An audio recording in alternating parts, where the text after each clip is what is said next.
Bienvenidos Talent Geeks, de nuevo a otro emocionante episodio donde exploraremos diferentes puntos de vista sobre la educación. El día de hoy hablaremos sobre el entorno como un factor determinante del aprendizaje, tema muy especial, muy importante para todos los que nos escuchan. El día de hoy nos acompaña el doctor Miguel Sekeli. El doctor Miguel Sekeli Pardo es un destacado experto en economía para el desarrollo y políticas educativas. Su trayectoria profesional se destaca por una amplia experiencia en el campo del desarrollo económico y las políticas educativas. Miguel, nos da muchísimo gusto que estés con nosotros. Es un placer tenerte por aquí, pues en un tema tan importante como es este del entorno del aprendizaje, el entorno cómo influye en el aprendizaje de las personas. Y bueno, tu trayectoria ha sido muy larga, te damos la bienvenida y quisiéramos platicar sobre este tema.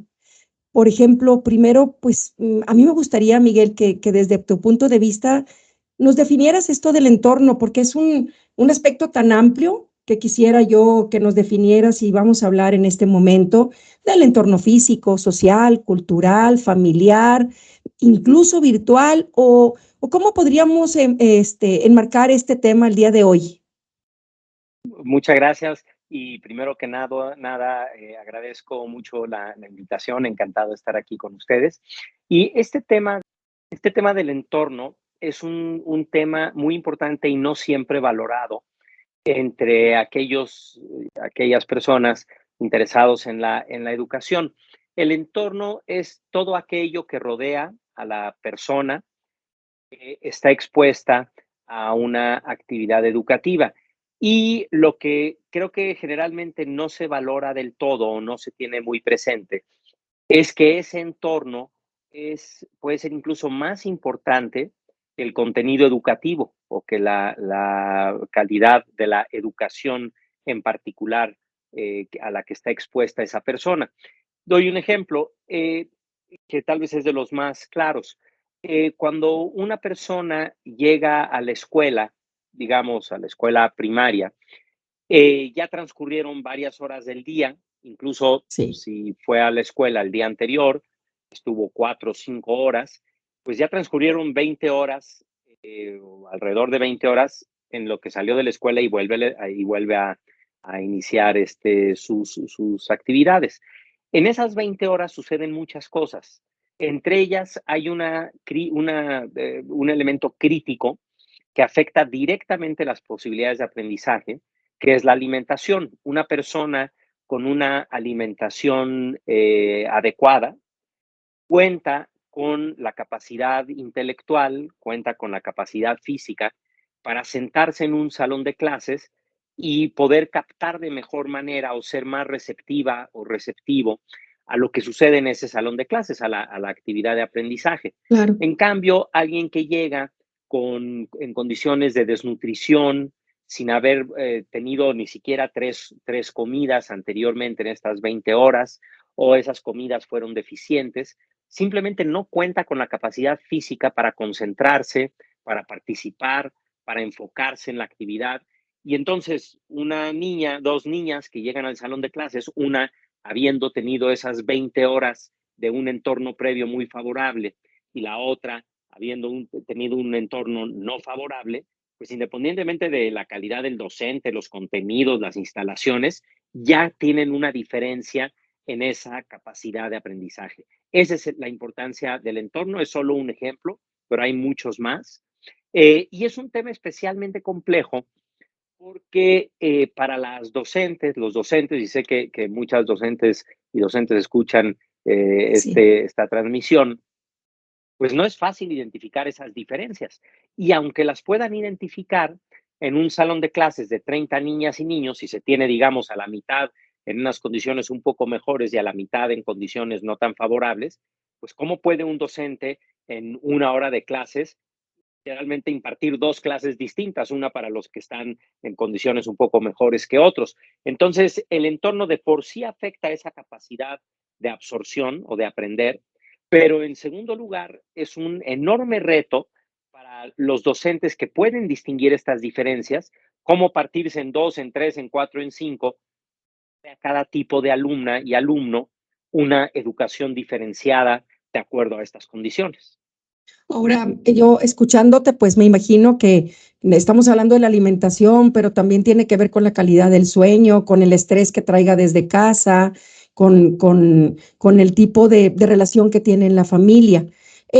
¿Considerarías, Miguel, que hay otro tipo de entornos? Estoy pensando también, por ejemplo, el entorno cultural que vive la persona en la familia, el entorno socioeconómico en el que se mueve.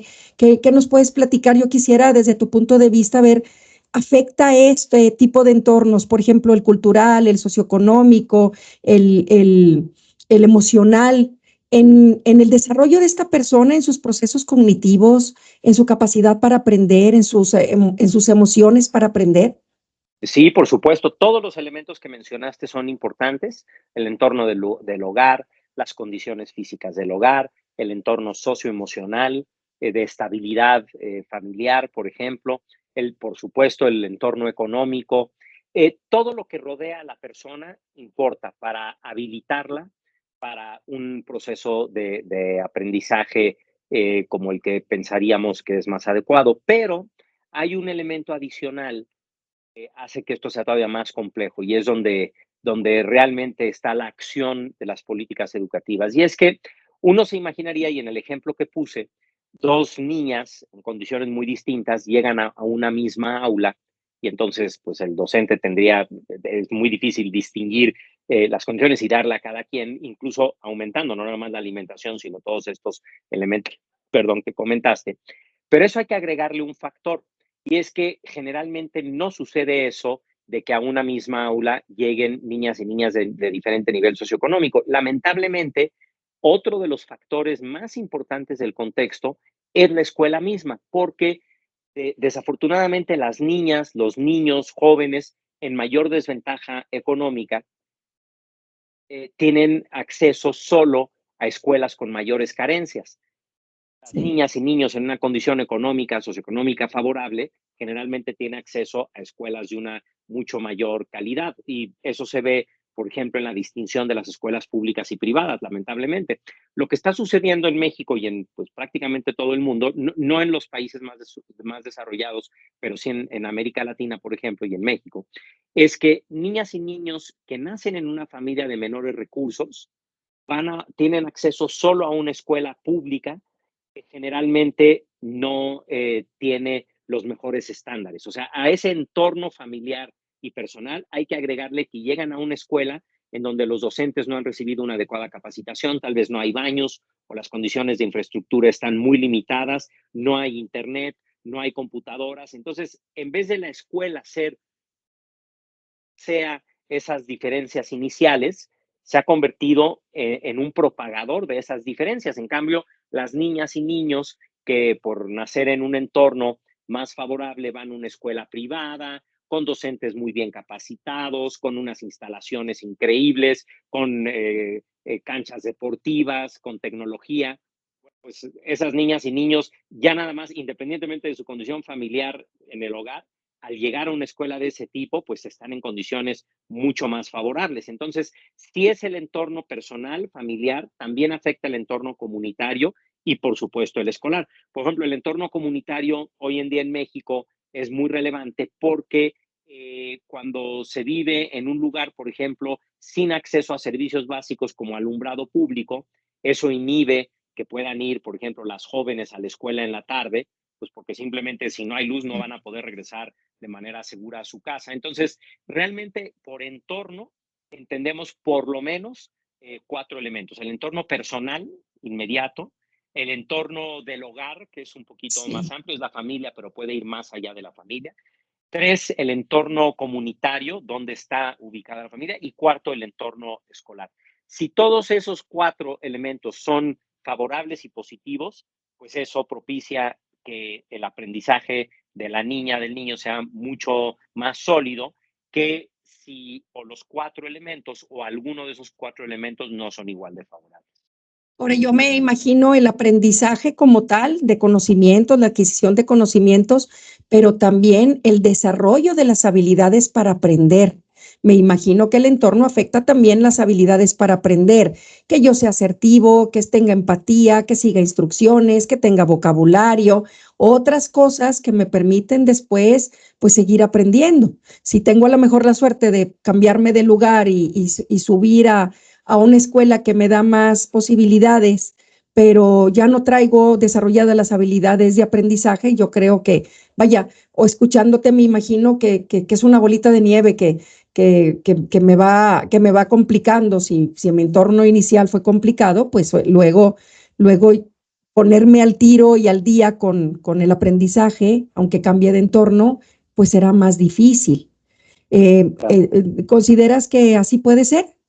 No, definitivamente. Y esto se da, por ejemplo, muy marcadamente con el acceso a la tecnología. Niñas y niños, jóvenes que viven en un hogar que tiene acceso a Internet, a computadoras o a dispositivos, pues pueden investigar, pueden buscar información, no se limitan a lo que sucede en el aula. Además, si en la escuela tienen este tipo de herramientas, pues más aún pueden utilizarlas en Claro. un entorno de aprendizaje. Una niña, un niño que no cuenta con acceso a este tipo de elementos, pues aunque le queramos pedir que aprenda a aprender por sí mismo, que sea autocrítico, que busque información, pues ¿dónde la va a buscar si no hay ni siquiera un lugar, no hay una biblioteca o no hay una computadora? Y de hecho, todo este tema del entorno, tema que sí ha sido muy discutido en México, pero creo que no bien entendido. Y ha sido un tema que en las políticas educativas no se le ha dado la importancia adecuada.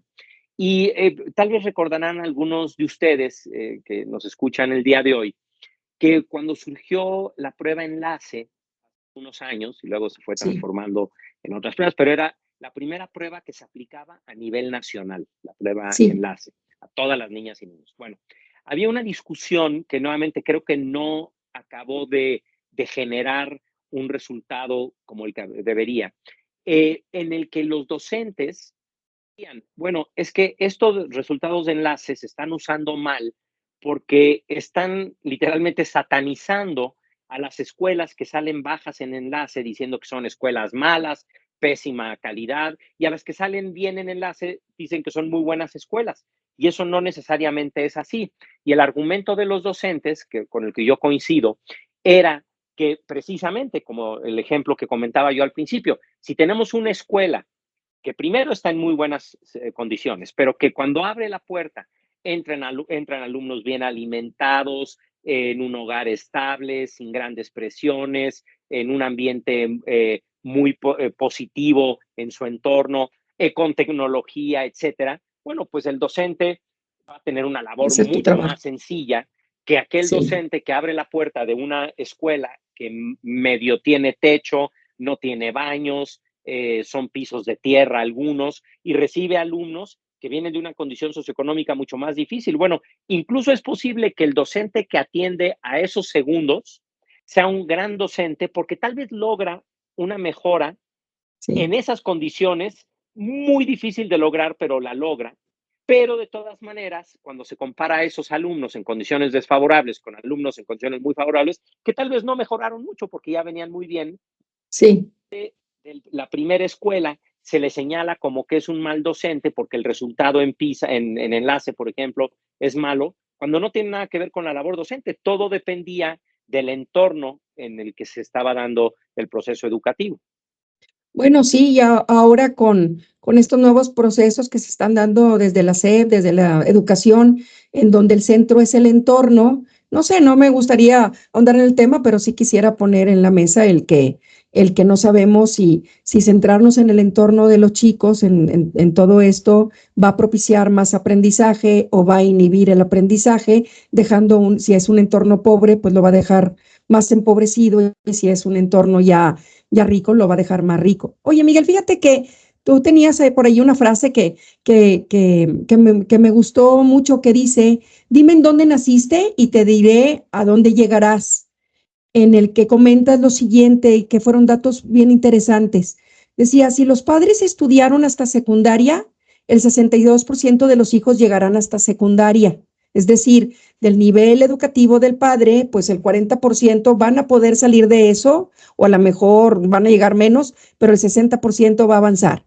Si los padres o alguno de ellos estudió hasta preparatoria, el 38% va a romper la barrera y va a llegar hasta prepa, pero el casi 40% va a llegar a universidad. Es decir, van a vivir en un entorno que los impulse a avanzar hacia niveles educativos mejores. Y si alguno de los padres estudió en la universidad, dice el 28% llegará a prepa, pero un maravilloso 60% llegará hasta universidad. Estos datos me parecen muy, muy interesantes y te quería preguntar, ¿quiere decir para ti, cómo los interpretas? ¿Qué quiere decir que el ambiente que se vive en casa con el padre de familia, independientemente del entorno socioeconómico, puede hacer el cambio en los hijos? Sí, yo creo que de hecho son los dos, porque la educación nos da muchas posibilidades, entre ellas acceso a mejores empleos, mejores ingresos, pero también es el entorno cultural de la familia. Y lo que nos dicen estos datos es que en México la educación no ha alcanzado a romper ese círculo de que si naces en un hogar en condiciones muy desfavorables, es muy probable que tú también y tus siguientes generaciones estén en esa situación poco favorable y al revés. Sí, muy Entonces, triste. la educación, al ser un determinante de muchas dimensiones del ser humano, pues sí, lo que nos dicen estos números es que no nada más una menor educación restringirá las posibilidades de las siguientes generaciones en términos de cuántos años de educación alcanzan, sino que predeterminarán también en buena medida a las siguientes generaciones por esa restricción de tener una educación menor y viceversa.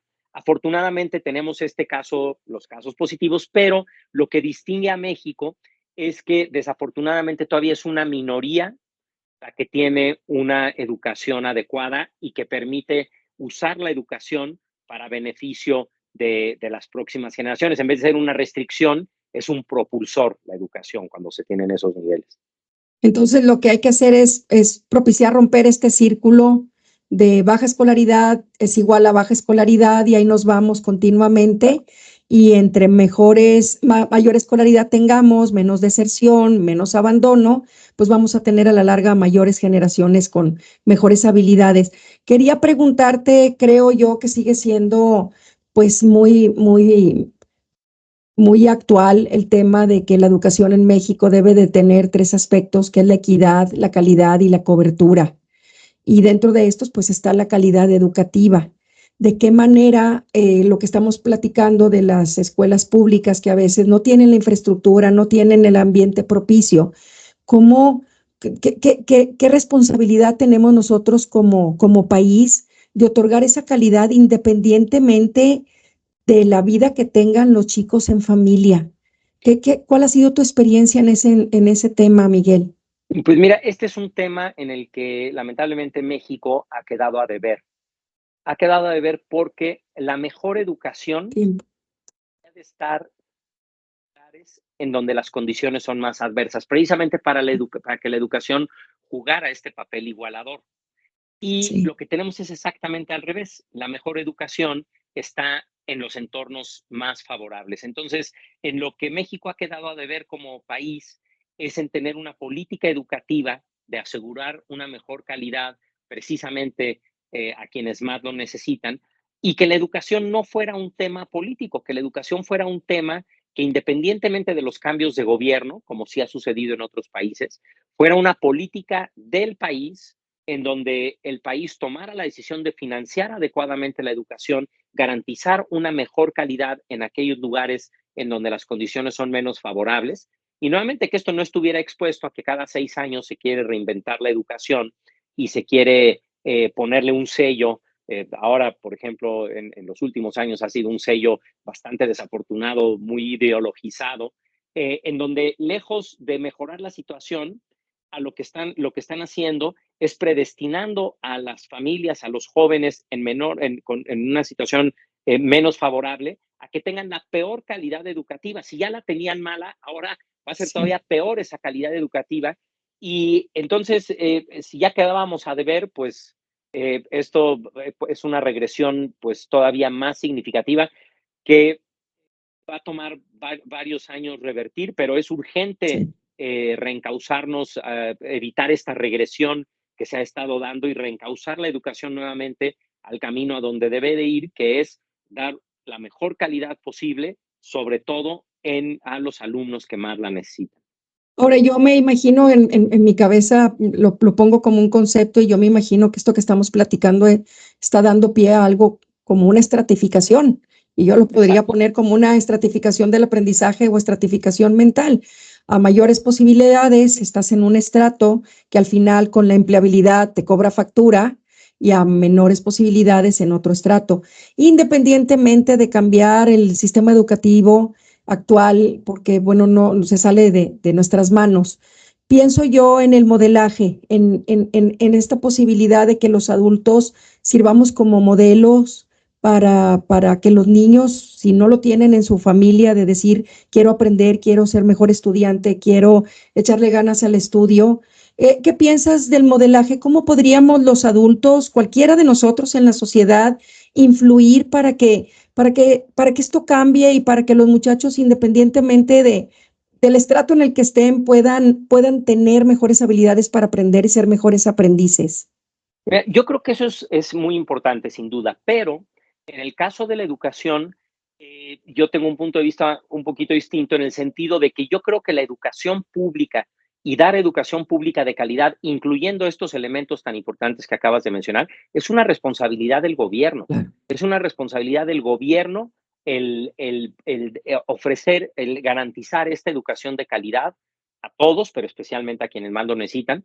Y hago el símil con el tema de salud. Por ejemplo, es como si en salud dijéramos, bueno, los servicios públicos de salud son pésimos, pero bueno, pues todos tenemos que tratar de ayudar a nuestros enfermos. No, sí, está bien, pero la responsabilidad de dar el servicio de salud es del gobierno y es el gobierno que la tiene que cumplir. Yo creo que ahí tenemos un rol más importante en exigirle más al gobierno y cuidar que que tenga una política educativa, perdón, adecuada. Ahí es donde el rol de la sociedad puede ser más importante, porque el otro, que es un rol resarcitorio, nunca va a poder en contra de un sistema educativo de baja calidad. Siempre va a estar remando contra corriente. Entonces, yo creo que el esfuerzo hay que ponerlo más en la exigencia, en exigirle a las autoridades que, especialmente en el sistema público, tenga una educación de calidad como la que se necesita en el siglo XXI para las niñas, los niños y los jóvenes.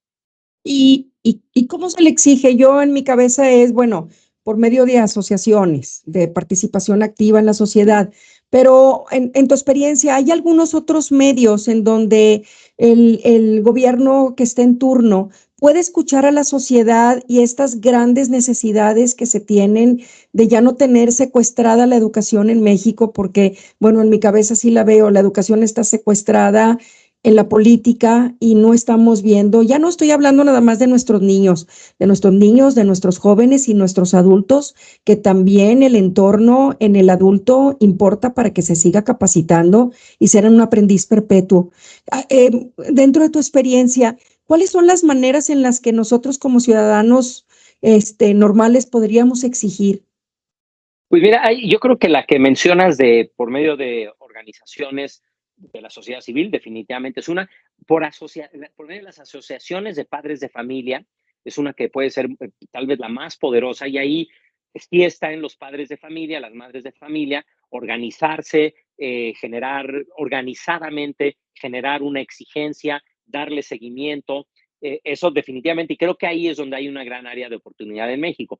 Y una tercera vía es la que tendremos ahora en unos Sí. 3 meses, que es pues nuestro voto, ¿no? De votar por los gobiernos que pensemos que van a privilegiar una educación de calidad, tanto a nivel federal como a nivel estatal. Ahora, ahí, claro, los municipios tienen un rol mucho menor en la educación, pero a nivel estatal sí se puede hacer una exigencia mayor y, por supuesto, a nivel federal. Y creo que si tomamos en cuenta que mucho de lo que podemos hacer en el país es a través de la educación, pues el voto en sí mismo es un mecanismo para darle nuestra confianza a quienes nosotros pensamos que va a ser una mejor labor en ese sentido. Bueno, escuchándote me imaginaba yo en lo personal que fui de esas personas afortunadas que pudo educarse en un entorno lleno de procesos para que yo pudiera aprender, mis hijos también, la gente que conozco, y comparaba con esta candidata que está en la presidencia que pues que viene de una etnia y que piensas, aunque el entorno importa, Hay casos muy particulares, poquititos, que quisiéramos que fueran muchos, que pueden salir de ese entorno que me lo imagino pues muy, muy complicado y decir, a pesar de eso, yo pude tener y desarrollar esas habilidades para aprender, romper el esquema de sus padres y de su familia y de muchas generaciones y decir, salgo adelante. Quisiera aprovechar también este espacio para decir, se puede si también, yo sé y estoy de acuerdo contigo, hay que involucrar a la sociedad, al gobierno, pero que todos los chicos puedan poner su granito de arena, decir, a pesar de las adversidades, puedo romper de alguna manera con los entornos y ver esos modelos que lo han hecho posible y han salido adelante. Sí, ¿Tienes algún otro caso así como el de Xochitl? yo creo que hay muchos casos, digo, desafortunadamente son excepciones, o sea, y eso creo que hay que Sí, subrayarlo, porque creo que lo admirable de una trayectoria como la de ella es que a pesar de todas esas barreras, logró, pero nuevamente, pues es una de miles que no lo pudieron sí, hacer porque ante un entorno precisamente es lo que te genera un sistema educativo que no juega ese rol igualador, te genera que en vez de ser muchos miles los que logran mejorar su situación, son uno o dos. Y sí hay casos, y claro que y yo conozco varios casos también, pero nuevamente son excepciones por personas que tuvieron una voluntad increíblemente, que siguieron y siguieron y siguieron, pero nuevamente son excepciones y lo que quisiéramos es que fuera la regla, no la excepción. sí. Para ir cerrando, Miguel, ¿qué consejos nos das? Yo me queda claro que el entorno de educación en la escuela es difícil, pero en casa, yo soy de la idea de si hay libros en casa, voy a leer. Si hay programas educativos en la tele, voy a propiciar eso. ¿Qué consejo le podríamos dar a todas las personas, no nada más a los que tienen un entorno más desfavorable, que pudieran crear ese ambiente de aprendizaje desde casa? Para que ayudáramos en esta importancia que tiene el entorno. Sí, pues mira, yo creo que siempre la educación va a seguir siendo una gran inversión en todos los sentidos. Y ahí creo que la mayoría de las papás, las mamás de México tienen muy claro que la mejor forma de promover que sus hijos pues tengan una mejor posibilidad que ellos es la educación.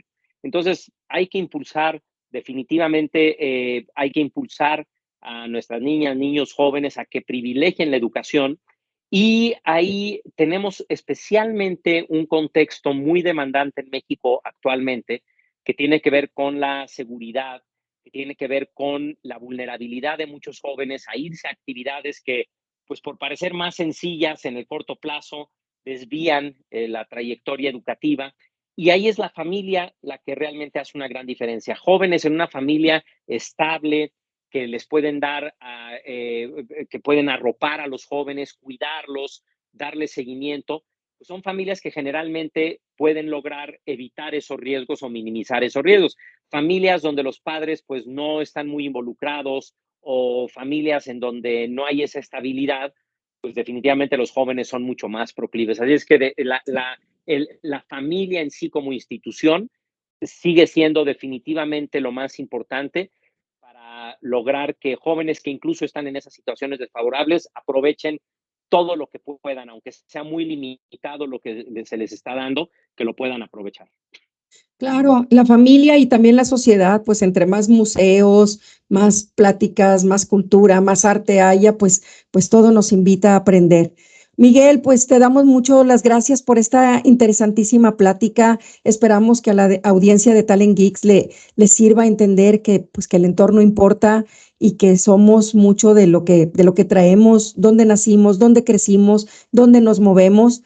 Y tu experiencia, tus consejos, tus ejemplos, tus anécdotas, creo que nos van a ser muy útiles en este podcast. Te agradecemos muchísimo que nos hayas acompañado y esperamos verte pronto en alguna otra sesión de Talent Geeks. Claro que sí, al contrario, un gusto y muchas gracias por la invitación. Encantado de estar con ustedes. Gracias a todos por acompañarnos. Hasta la próxima. Soy Laura Elizondo.